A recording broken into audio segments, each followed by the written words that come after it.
What's up, everybody? It's another Talking Oscars, and I guess National Board of Review has said what they need to say, and they're saying Killers of the Flower Moon is the best film of the year. Cool.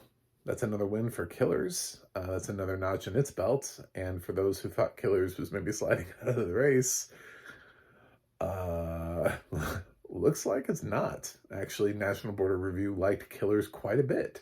They also gave Martin Scorsese Best Director for Killers of the Flower Moon, and Lily Gladstone, Best Actress for Killers of the Flower Moon. So she is striking out as a frontrunner in this race, heading out whilst we wait for others to start winning things.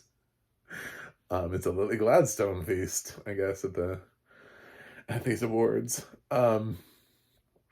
So definitely a nice little package for Killers.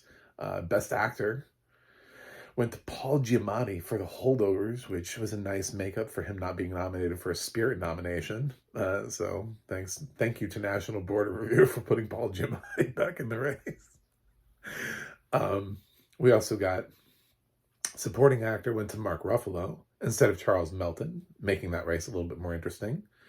And Supporting Actress went to Divine Joy Randolph, who I think has already won something this year. She's included in a list. I think she's included in the short list of supporting at the Spirit. And yeah, so no real big surprises here. They didn't pick some random person who's really no one's talking about, a performance that nobody's talking about.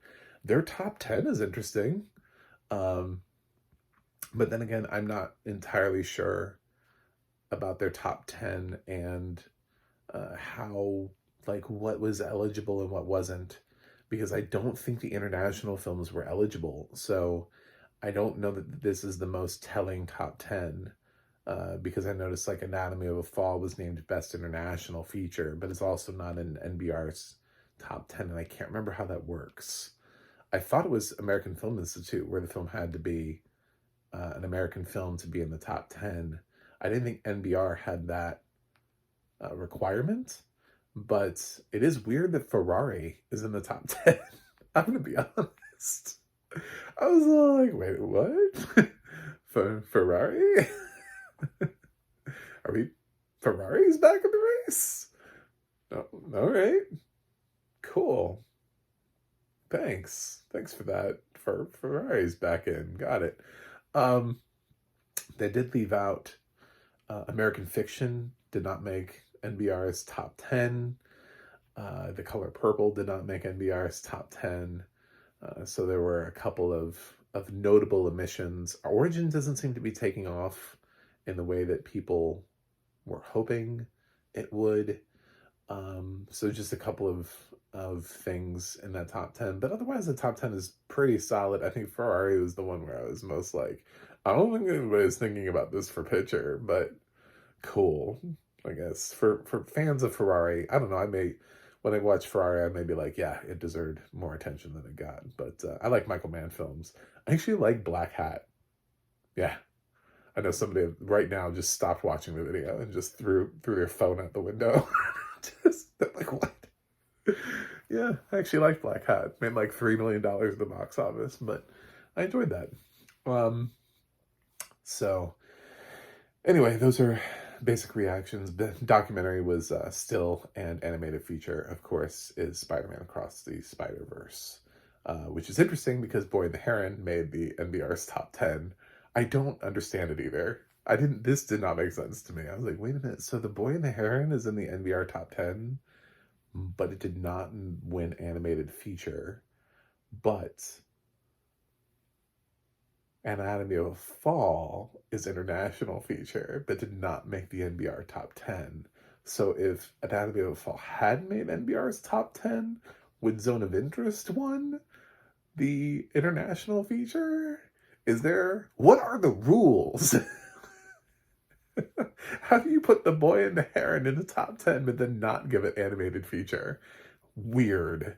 These people are weird, and I don't know what to do with them.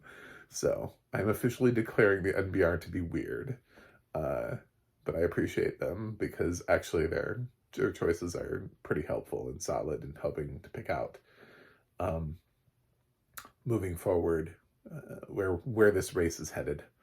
So kudos to them. I loved also that they had a stunt ensemble award. That's something the Oscars need. Thanks for recognizing the amazing team of John Wick Chapter 4.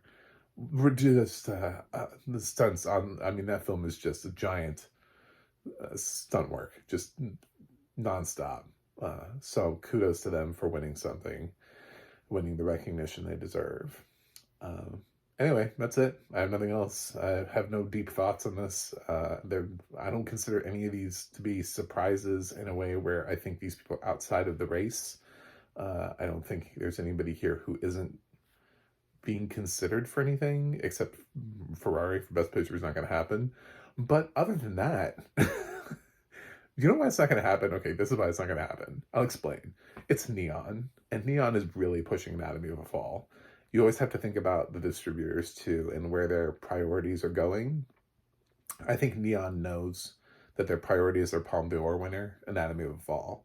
So they could get Ferrari in there, but I think with Ferrari, they've been told Penelope Cruz is their best bet. So I think you're going to see Penelope Cruz popping up a lot, trying to get people to watch Ferrari for her. But I don't think that this is a pitcher campaign in the same way that Anatomy of a Fall has a real legitimate chance at being a top 10 pitcher nominee. So Neon does not necessarily have unlimited resources, so they can't just run everything with massive campaigns.